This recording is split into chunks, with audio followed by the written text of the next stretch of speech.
नमस्ते, प्रणाम, जय माता दी, हर हर महादेव। आज हम सब यहाँ पर आए हैं वीडियो बनाने के लिए चाणक्य देवी मंदिर राजा बाजार की पावन धरती पर माता रानी के दरबार में। आज हम लोग वीडियो बनाने सभी कलाकार आए हैं। देखिए यहाँ पर कितने सभी हमारे कलाकार इधर हैं। आ जाओ भैया, सब क्यों इधर आओ।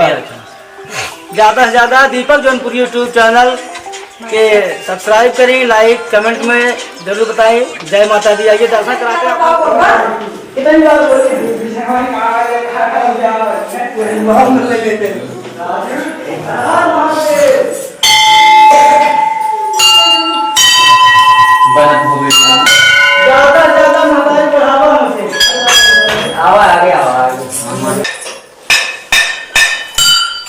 सभी भक्तों से निवेदन है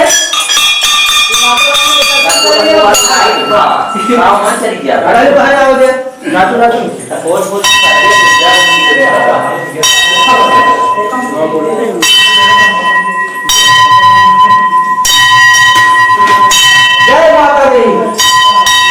माता रानी से हमारे चैनल को आगे बढ़ाए, हम कलाकार आगे बढ़े। इसके बाद माता रानी से निवेदन है, जय माता दी। और हमारे दीपक भैया को ज़्यादा से ज़्यादा चैनल को सब्सक्राइब हो। माता रानी से हम यही अरदास करते हैं। आज हम लोग आए हैं यहाँ चाणक्य माता रानी के दरबार में राजा बाजार की पावन धरती पर सभी कलाकारों के साथ। जय माता दी।